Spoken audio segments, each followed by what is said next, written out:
네, 반갑습니다. 저희는 더불어민주당의 민주주의 4.0 연구원에서 오늘 TV 수신료 분리징수와 관련된 입장을 내고자 이 자리에 섰습니다.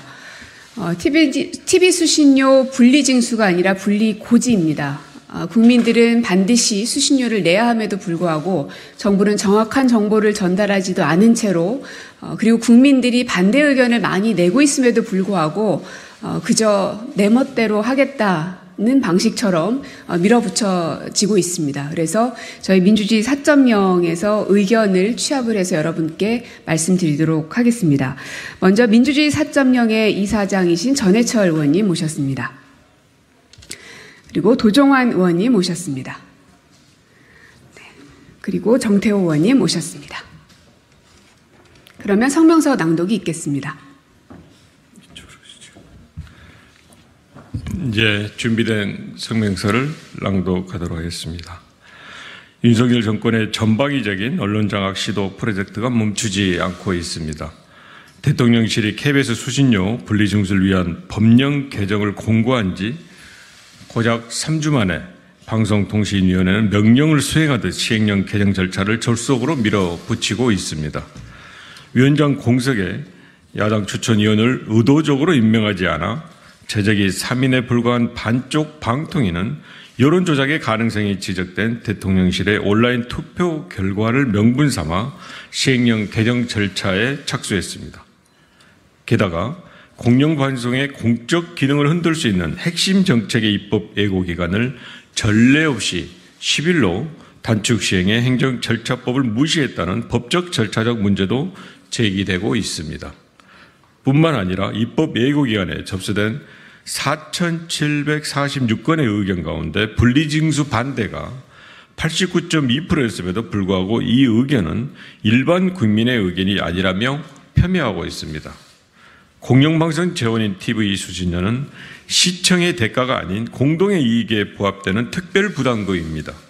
정부 여당은 수신료 분리징수, 공영방송 수신을 원치 않는 사람은 마치 수신료를 안 내도 된다라는 시그널을 주며 여론에 호도하고 있지만 방송법에 따라 수상기를 가진 사람의 납부 의무는 그대로 남아있게 됩니다.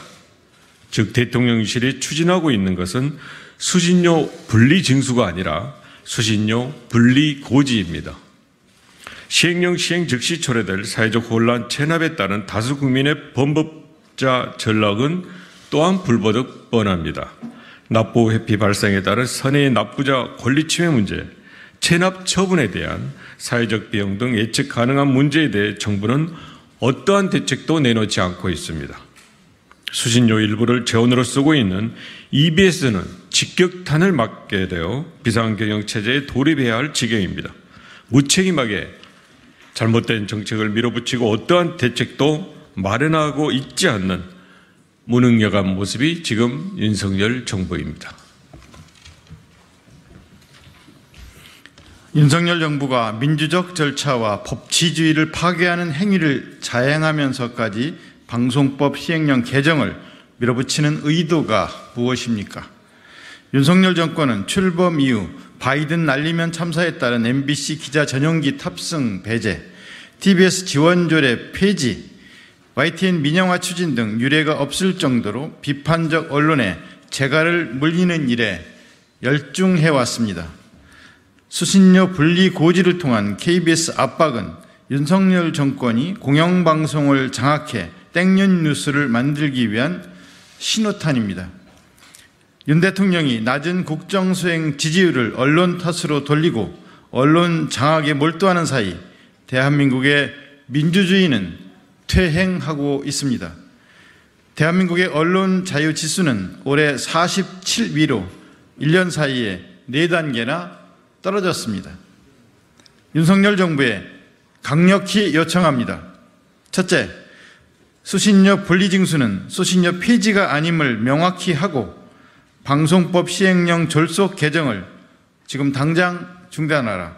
둘째, EBS와 KBS에 대해 부족해질 재원 마련 방안과 징수가 안돼 발생하게 될 체납에 대한 구체적인 대책을 밝혀라. 셋째, 전문가와 시민이 참여하는 수신료 문제 공론화를 위한 TV 수신료 공론화위원회를 설치하라. 민주주의의 기둥인 언론 자유는 그 누구도 흔들 수 없습니다. 민주주의의 가치를 실현하는 공영방송의 주인은 국민이지 윤석열 정권이 아닙니다. 민주주의의 축을 무너뜨릴 언론 장악 시도에 맞서 공영방송의 근간과 공공성의 가치를 지키기 위해 민주시민들과 함께 하겠습니다. 2023년 7월 3일 민주데이 4.0 일동